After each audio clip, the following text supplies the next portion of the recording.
rencontrer le grand chef. Je vous propose de retrouver Jean-Paul Chapelle pour les 4 vérités. Jean-Paul reçoit aujourd'hui Violaine Vanoyek, écrivain, historienne, spécialiste de l'Antiquité. Elle vient de publier un livre qui s'appelle « La naissance des Jeux Olympiques et le sport dans l'Antiquité ». Pardonnez-moi.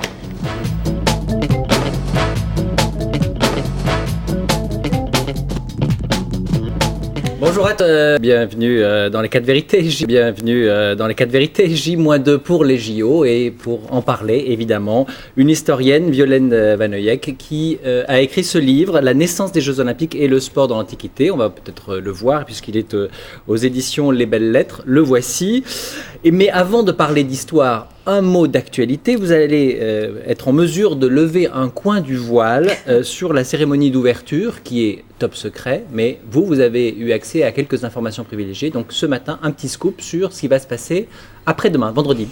C'est-à-dire que oui, il y a beaucoup de surprises, vous savez, au moment des inaugurations. Et là, c'est vrai que le gouvernement grec a décidé de faire un parallélisme complet entre les jeux anciens et les jeux modernes. Et ça va jusqu'à reconstituer, si possible, dans la mesure du possible, la musique sur laquelle les athlètes s'entraînaient et bien manifestaient leur volonté de vaincre. Donc, alors la musique d'autrefois, c'est très compliqué à reconstituer. C'est une musique certainement beaucoup plus lente que celle qu'on connaît aujourd'hui, à partir d'instruments comme des doubles flûtes, des tambourins. Et donc des compositeurs grecs actuels, très connus, ont travaillé très longtemps, pendant des mois, pour essayer de reconstituer cette musique. C'est un des éléments que l'on aura effectivement, avec beaucoup d'autres, sur l'histoire antique. Et des athlètes, enfin des acteurs représentant les athlètes dans ce... Et de véritables des acteurs et puis de véritables athlètes aussi qui manifesteront et qui montreront comment étaient les athlètes autrefois. Oui. Alors évidemment, les Jeux Olympiques doivent leur nom à Olympie, la ville de Grèce. Oui. C'est là que ça a commencé. Il y aura une épreuve d'ailleurs à Olympie. Le poids féminin. Oui. Oui, le poids féminin. Le maire d'Olympie aurait voulu en faire plus, effectivement.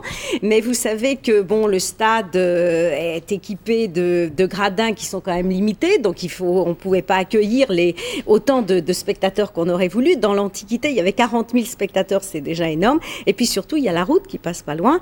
Donc il était difficile d'imaginer le lancer du javelot, le lancer du marteau qui pouvait être quand même dangereux. Donc malheureusement, les épreuves sont limitées là-bas.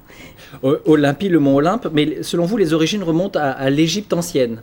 Alors, les vraies origines se retrouvent effectivement, quand j'ai fait mon travail sur Toutankhamon, je me suis aperçue que le pharaon organisait pour son jubilé notamment des joutes sportives où il y avait du tir à l'arc, de la course, etc. Et on s'aperçoit que ces mêmes épreuves ont été après reprises par les Grecs. Et c'est vrai que dans les concours grecs de l'époque, dont les Jeux Olympiques, eh bien, on retrouve les mêmes épreuves et surtout la manière dont ça se déroulait. Donc, les véritables origines, on peut les trouver en Égypte. Et puis après, dès 776 avant Jésus-Christ, date officielle des premiers Jeux, eh bien, on a affaire à des vainqueurs essentiellement grecs à Olympie et après qui seront siciliens, égyptiens, etc. Donc le 8e siècle avant Jésus-Christ, les JO version antique démarrent. Oui. Qui en a l'idée ? Alors, au tout départ, si vous voulez, justement, c'est une suite logique de ce qu'on connaît en Égypte. Hein. Et puis, après l'organisation, les Jeux s'organisent.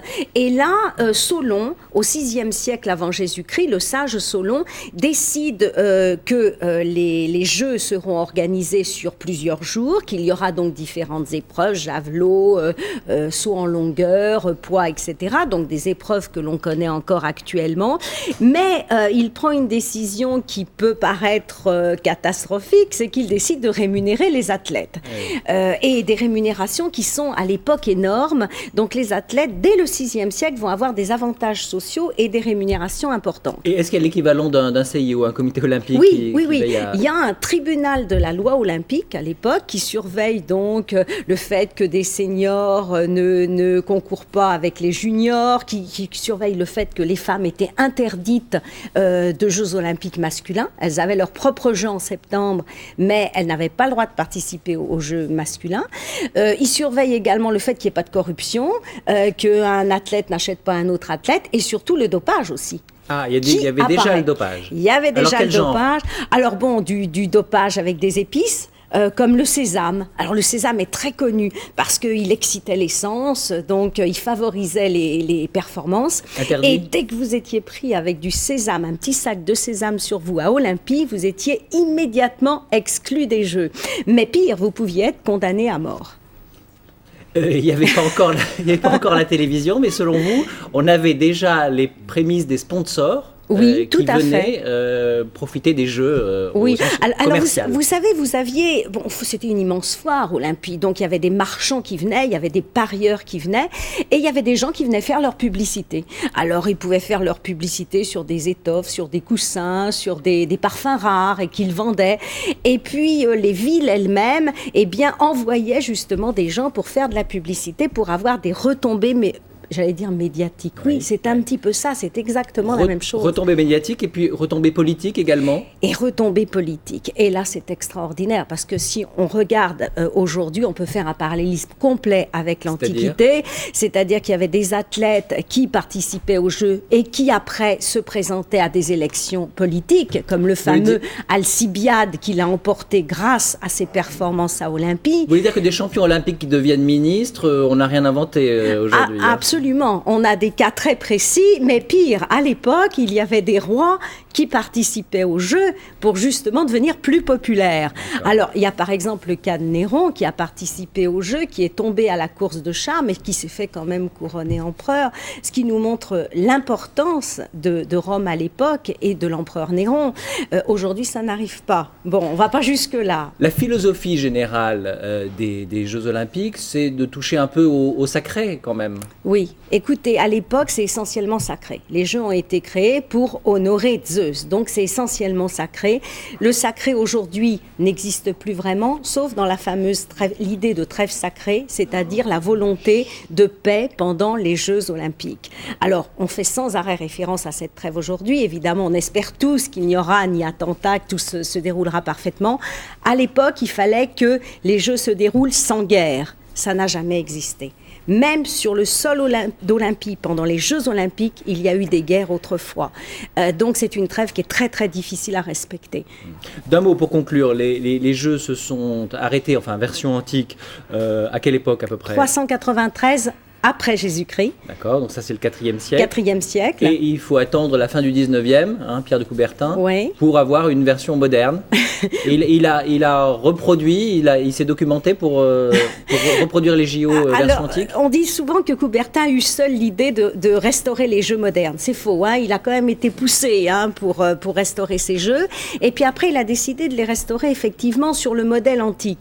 Alors ça voulait dire que les femmes étaient exclues des Jeux au départ, les premiers Jeux modernes, eh bien, il n'y a pas de femmes.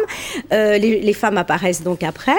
Et puis surtout, et là il était très lucide, il a dit attention, on va restaurer les Jeux sur le modèle antique, mais en faisant vraiment très attention à ce qu'il n'y ait pas de dérive, ni corruption, ni dopage. Et malheureusement, on sait ce qui en est arrivé. Merci en tout cas de nous avoir relaté les origines des Jeux Olympiques que vous pouvez donc retrouver dans ce livre, La naissance des JO et le sport dans l'Antiquité aux éditions Belles Lettres. Voilà, vous pourrez retrouver cet entretien sur le site internet que vous connaissez par cœur, france2.fr. C'est à vous Thierry. Merci Violaine, merci Jean-Paul. Je vais m'entraîner à prononcer le mot antiquité. Voilà, je vais y arriver.